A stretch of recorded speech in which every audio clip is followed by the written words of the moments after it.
नमस्कार दोस्तों, मैं किशोर कुमार और आप देख रहे हैं मीडिया 4x4। दोस्तों, आज आप मेरे बैकग्राउंड में कुछ अलग सा सीन देख रहे हैं और आप ये सोच रहे होंगे कि आज मैं किस जगह पर आ गया हूं और कैसी मुहिम चला रहा हूं। जी हाँ दोस्तों, विस्तार से आपको पूरी जानकारी देने की हम कोशिश करेंगे। देखिए, काम है हमारा आपको उन जानकारियों को तमाम लोगों तक पहुंचाने का हमारा काम है, उसी को हम कर रहे हैं ईमानदारी से। लेकिन जो भ्रष्ट है इस तारानगर शहर के अंदर, जो सिस्टम भ्रष्ट हुआ है, उसकी पोल खोलने का काम भी हम करते हैं। जहाँ दोस्तों मैं मौजूद हूँ, जो तारानगर के अंदर राजगढ़ रोड के नजदीक जो डैम बन रहे हैं वहां पर।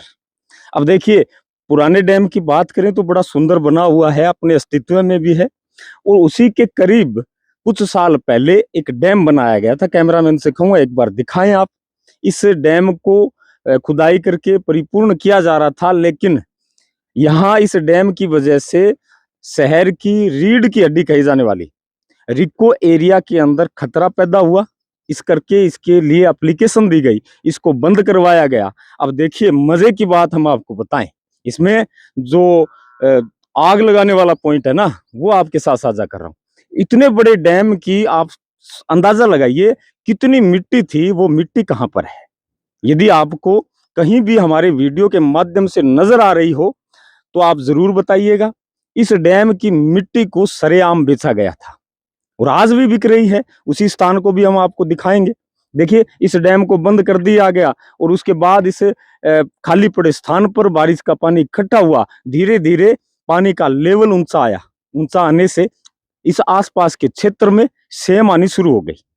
अब देखिए, सरकार के अंदर बेथा पैसा पड़ा है डुबाने के लिए। आम जनता तरस रही है आम सुविधाओं के लिए, उन अधिकारों के लिए। लेकिन सरकार है, सरकार अपने जो नुमाइंदे हैं उनको राजी करने के लिए एक डैम और खोद रही है। इस तरफ आप दिखाएं। अब देखिए, इस डैम में भी अरबों रुपए लगेंगे और इसकी जो मिट्टी है, साथ साथ में हम आपको बताएं तो इसकी मिट्टी भी अब पता नहीं चल रही कहाँ जा रही है। देखिए, सीधा सा सिस्टम आपको बताऊं तो इसकी मिट्टी भी बिक रही है। इसकी मिट्टी भी बिकी थी करोड़ों की लागत में। अब देखिए, ठेकेदार साहब हैं, सरकार से इसको खोदने के भी पैसे लेते हैं, इस मिट्टी को कहीं ठिकाने लगाने के भी पैसे लेते हैं और इस मिट्टी को बेचते भी हैं। तो बड़ा मुनाफा ठेकेदार साहब कमा रहे हैं। अब देखिए, प्लस पॉइंट ये बताऊं आपको कि यदि उस डैम के अंदर कभी लीकेज हुआ, जो पुराने वाला डैम है, बड़ा डैम है, और उसमें भगवान न करे लेकिन कभी कोई ऐसा सिस्टम बैठ जाए और वो टूट जाए, तो सोचिए इस डैम के माध्यम से यहाँ पानी भरेगा और देखिए तारानगर का 1/3 क्षेत्र जलमग्न हो जाएगा। यहाँ जो देखिए बस्तियां है, यहाँ इंडस्ट्री एरिया है, उस तरफ है वो आबादी क्षेत्र आपको दिखाई दे रहा होगा, ये सारा का सारा खत्म हो जाएगा। देखते देखते यहाँ सिर्फ और सिर्फ पानी नजर आएगा। और यदि वहां तक पानी न पहुंचा, इस डैम का पानी यदि टूटा इन खड्डों के माध्यम से, देखिए ये जो खड्डे आपको दिख रहे हैं ना, ये बरसात से हुए हैं। अब देखिए, इनकी गहराई को आप नापिए, ये 2-3 बारिश के बाद हुए हैं और 1-2 बारिश ढंग से और आ गई तो कैमरामैन से कहूंगा आपके पीछे दिखाएं। ये जो लाइट व्यवस्था है, बिजली व्यवस्था है, तारानगर की जो बिजली है यहाँ से सुचारू रूप की जाती है, हर घर तक पहुंचाई जाती है। यदि यहाँ बस चंद 2 बारिशों की कमी और है, दिखाएं एक बार इस खड्डे में और इस दूरी में कितना अंतर है, एक बार जरूर दिखाएं। हम असलियत आपको दिखाने की कोशिश कर रहे हैं। ये खड्डा अकेला नहीं है, ऐसे सैकड़ों खड्डे आपको यहाँ पर दिखा सकता हूं। देखिए, यहाँ ये टूटा, ये पानी यहाँ से उस तरफ गया, जाते समय वहां ज्यादा देर नहीं लगेगी, ये सारा जलमग्न हो जाएगा। पूरा तारानगर एक झटके में बंद हो जाएगा। अब यूं कहें, देखिए साफ शब्दों में बात कहूं कि तारानगर को मौत के मुंह में धकेलने का काम सरकार कर रही है। और सरकार किस तरीके कर रही है? पैसे देकर। ये भी मजे की बात है कि सरकार पैसा देकर तारानगर को मौत के मुंह में धकेल रही है। अब किसी को ये बात कड़वी लगे ना तो लगे, कोई दिक्कत नहीं। कड़वी लगे तो लगे, मुझे कोई खतरा नहीं है, मुझे कोई डर नहीं है आपसे, इस सिस्टम से और इस भ्रष्ट सिस्टम से मुझे कोई डर नहीं है। जो चीज है वो दिखा रहा हूं आपको। यदि आज चेत गए तो आप तारानगर को बचा लोगे और माननीय कलेक्टर साहब से भी मैं निवेदन कर रहा हूं, एक बार आप विजिट करिए। सरकारी गाड़ी आपको मिलती है, उस गाड़ी में बैठकर आइए, आपके घर से तेल नहीं लगेगा। और यहाँ विजिट करिए, आपको स्पष्ट नजर आएगा किस प्रकार से ये अंधाधुंध कटाई चल रही है और किस प्रकार से तारानगर के अंदर खतरा पैदा होने वाला है। और इसकी पूरी जवाबदेही आपकी होगी माननीय कलेक्टर साहब, आपकी पूरी जवाबदारी होगी कि ये तारानगर खतरे के निशान के ऊपर खड़ा है। और दिखाना भी चाहता हूं, इसलिए दिखाना चाहता हूं कि ये मेरा बढ़ता शहर तारानगर किस प्रकार से धूमिल किया जा रहा है। अब अस्तित्व ही मिट जाएगा। आप ध्यान करिए, गौर करिए, ये पानी सूख क्यों नहीं रहा? आप गौर नहीं कर रहे होंगे, यहाँ सेम है, यहाँ पानी का लेवल जल स्तर ऊंचा है और धीरे धीरे ये जल स्तर बढ़ेगा, आसपास के क्षेत्र को अपने कब्जे के अंदर लेगा। इस तरफ ये देखिए कितना बड़ा प्लांट है, ये बिजली प्लांट है। यहाँ यदि सेम आई तो कितना बड़ा नुकसान सरकार को और आमजन को होगा।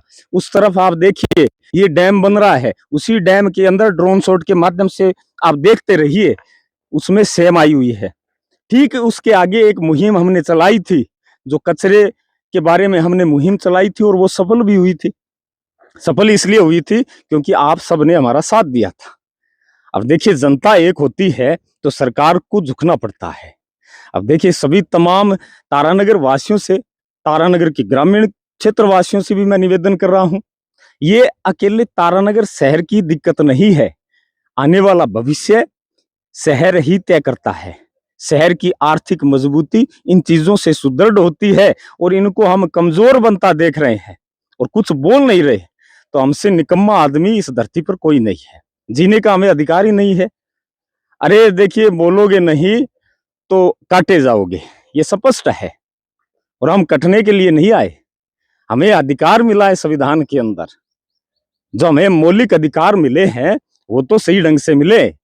अरे स्पष्ट रूप से नजर आ रहा है, करोड़ों का खेला हुआ है। इस खेले को किस प्रकार से दबाया गया है, किस प्रकार से सरकारी नुमाइंदों को खुश किया गया है, किस प्रकार से ये धूल हो रहे हैं करोड़ों रुपए। आप क्यों नहीं बोल रहे? बोलना पड़ेगा, क्योंकि मीडिया 4x4 और तमाम पत्रकार साथी इस पर मुहिम चलाने वाले हैं। चाहे धरना प्रदर्शन करना पड़े, चाहे जो जिस प्रकार से मैंने जो कचरा निस्तारण के लिए जो पैदल मार्च किया था, अब की बार पैदल मार्च नहीं करूंगा मैं। यहाँ एक टांग पर खड़ा हो जाऊंगा, भूखा रहूंगा, 5-7 दिन भूखा रहूंगा, मरूंगा, उसके बाद सरकार चेत जाएगी।